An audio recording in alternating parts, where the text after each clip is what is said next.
Strategic Dream. Putting the Power of Your Subconscious Mind to Work by Joseph Murphy. Reach new levels of career success using the power of your subconscious mind. Chapter 9. Enhancing Your Creative Powers. Imagination is the most powerful faculty. Imagine what is lovely and of good report. You are what you imagine yourself to be. Creativity begins with imagination. We are talking about disciplined, controlled, directed imagination. To imagine is to conceive something, to impress it on your subconscious mind. Whatever is impressed on the subconscious is expressed on the screen of space as form, function, experience, and event. If you wish to be successful, you must first imagine yourself to be successful. If you wish to be healthy, you must first imagine yourself as wealthy. When the world says, "It is impossible, it can't be done," the person with imagination says, "It is done." Imagination can penetrate the depths of reality and reveal the secrets of nature. Trust your imagination. A great industrialist reported how he started in a small store. He said, "I used to dream of a large corporation with branches all over the country." He added that regularly and systematically he pictured in his mind a giant buildings, offices, factories, and stores, knowing that through the alchemy of the mind he could weave the fabric out of which his dreams would be clothed. He prospered and began to attract to himself by the universal law of attraction the ideas, personnel, friends, money, and everything needed for the development of his ideal. So this man truly exercised his imagination and lived with these mental patterns of mind until imagination clotted them in form. He concluded, "It is just as easy to imagine yourself successful as it is to imagine failure, and it's far more interesting. Whatever you can conceive, you can give it conception.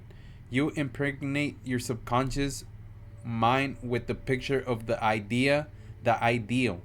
The soul, the ancient said, can see invisible things in your mind. Where is the invention? Where is the new play? Where is the secret invention of yours now? It's in your mind. It is real. It has form, shape, and substance in another dimension of mind. Believe you have it now and you shall receive it." Imagination, the seed of action. A good example of how one man's imagination created one of the most successful businesses is Howard Schultz, the Starbucks man. It takes a person with vision, fortitude, and unswerving confidence to make a new concept succeed. Schultz was hired to manage retail sales and marketing for Starbucks, then a small coffee distributor that had a few retail outlets in Seattle. He was 29, just married. He and his wife left their home in New York City to accept this new job. About a year later, Schultz visited Italy on a buying trip. As he wandered around Milan, he noticed how important coffee was to the Italian culture. Typically, the workday there starts with a cup of rich coffee at a coffee bar. After work, friends and colleagues once again meet at the coffee bar for a leisure stop before heading home. It was the center of Italian social life. Schultz visualized coffee bars like this transferred to America. It had never been done, but he felt it could work because of the high quality of Starbucks coffee. Schultz envisioned hundreds of Starbucks coffee shops across America. Shops business people would stop at on their way to work and come to work to relax. Shoppers will stop for a pick-me-up. Young people will meet their dates over coffee rather than cocktails. Family would come to refreshment before or after the movies. It became Schultz's obsession. He was determined to build a national chain of cafes based on the Italian coffee bar, but the Starbucks owners were reluctant. They were in the wholesale coffee bean business. The restaurants they owned were only a small part of their operation. To implement his goal, Schultz left Starbucks and created a new company. In 1986, he opened his first coffee bar in Seattle. It was an immediate success. Schultz soon opened another in Seattle and a third in Vancouver. The following year, he bought the Starbucks Coffee Company and adopted its name for his enterprise. By the turn of the century, Starbucks had become a basic part of America. culture and had expanded to dozens of countries all over the world. Richard D., a Los Angeles businessman, suffered major financial losses. He prayed for guidance on what steps he should take to move ahead in his life. He had an overpowering feeling that he should go into the desert. While musing there, the idea came to him. He shared this idea with an old acquaintance who ran a successful real estate firm in Los Angeles. He told him the tremendous potential he foresaw in the desert place. He visualized people leaving Los Angeles and coming out from the east to live in what was now just a desert. In his mind's eye, he saw them build homes, hospitals, schools in that place. His friend hired him as a salesman to promote the development of that desert island. His success led to a partnership in the firm, and today he has become a multi-millionaire in real estate. Believe and ye shall receive. In the subconscious mind, there is an intelligence and wisdom that comes to your aid in the emergencies when a direct demand is made upon it. There are many such instances where scientists, for example, have received answers to their prayers when they couldn't get an answer any other way. Nikola Tesla, a brilliant electrical scientist who brought forth the most amazing innovation, said that when an idea for an invention came into his mind, he will build it up in his imagination, knowing that his subconscious mind would reconstruct and reveal to his conscious mind all the parts needed for its manufacture in concrete form. Through quietly contemplating every possible improvement, he spent no time in correcting defects and was able to give the technician the perfect product of his mind. He said, "Invariably, my device works as I imagine it should. In 20 years, there has not been a single exception. His subconscious mind gave him the answers to all his inventions." Plato thought that everything exists in ideas or thoughts, images in the mind before it can have external realization. There are false ideas and true ones, and right and wrong way of thinking. A false and fallacious idea can manifest itself in the body as disease. Robert Fulton's idea became manifested as a steamboat and Samuel Morse's idea as a telegraph. A factory or large department store is the thought of an entrepreneur condensed into objective manifestation. It is formed the realm of imagination that have come television, radio, radar, superjets, and all other modern inventions. Your imagination is the treasure house of infinity, which releases from your subconscious mind all the precious jewels of music, art, poetry, and invention. You can look at the same ancient ruin, an old temple, or a pyramid, or you can reconstruct the records of the dead past. In the ruins of an old churchyard, you also can see a more contemporary city, resurrected in all its former beauty and glory. Consider for a moment a distinguished, talented architect. He built in his mind a beautiful modern city for senior citizens, complete with swimming pools, aquarium, recreation centers, parks, etc. He can construct in his mind the most beautiful palace the human eye has ever seen.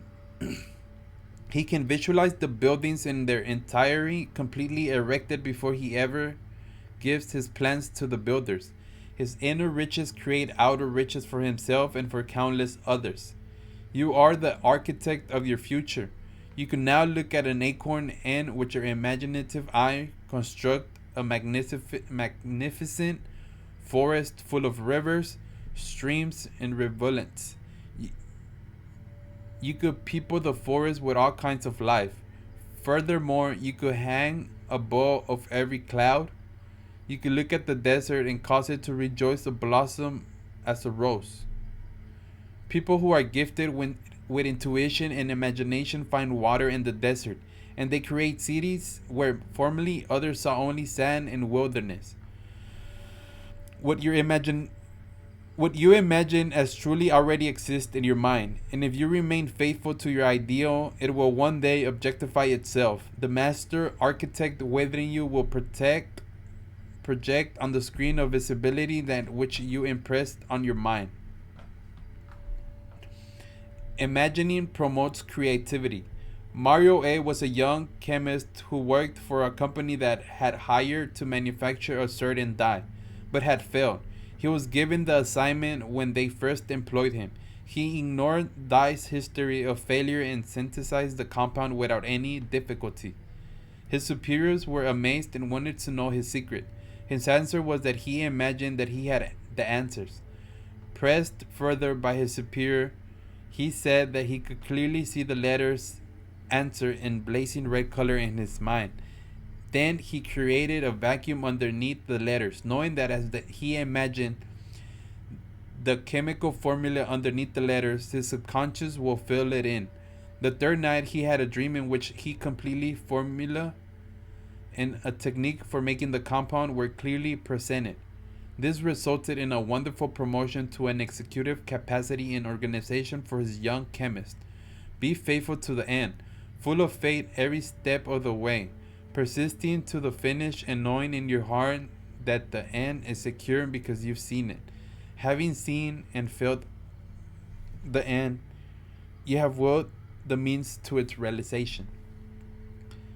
Develop your power of imagination. Creativity is not solely an attribute of artists, inventors, or entrepreneurs.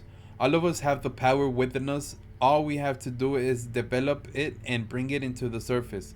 Here are some suggestions to help you accomplish this. 1. Imagine yourself doing what you love to do and feel yourself in the act, and wonder will happen in your job and career. 2. Mentality. Picture yourself as a whole and perfect, successful in your career, living in a beautiful home with a happy, joyous family. Persevere in this mental image and enjoy the miraculous results. 3. Imagine that your contributions to the company's or department's goals will be reorganized by management, and imagine that you are being congratulated on your success. 4. If you focus your mind on situations forced on the job when you are away from your place or work, solutions will often appear complete and ready in your mind without the slightest effort.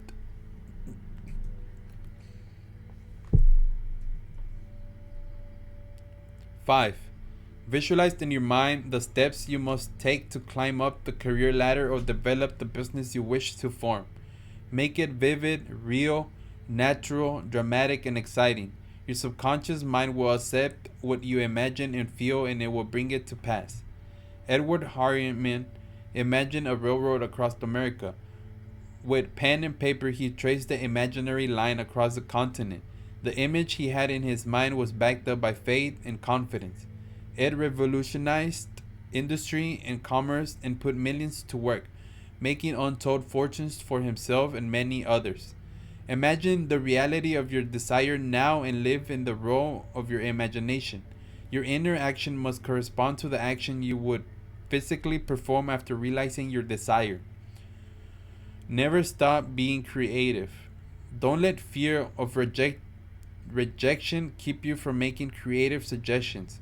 Gary F. pondered an idea he had that could increase productivity by a simple chance in methodology. Should he tell his boss? The last time he had made a suggestion, his supervisor rejected it. He said it wouldn't work. Never gave him a chance to explain it. Why bother now? It is easy to give it to discouragement, but unless you keep coming up with ideas, you will stifle your own creative capabilities.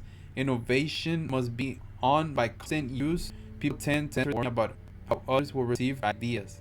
Self-censorship is far worse than criticism of others because it seeps down into your subconscious mind and makes you feel in deck with it.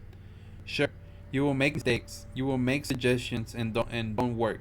Your boss or your coworkers may even ridicule you. Don't let that stop you. Einstein, Edison, Weinstein, and Watt were all ridiculed many times, kept those creative ideas coming.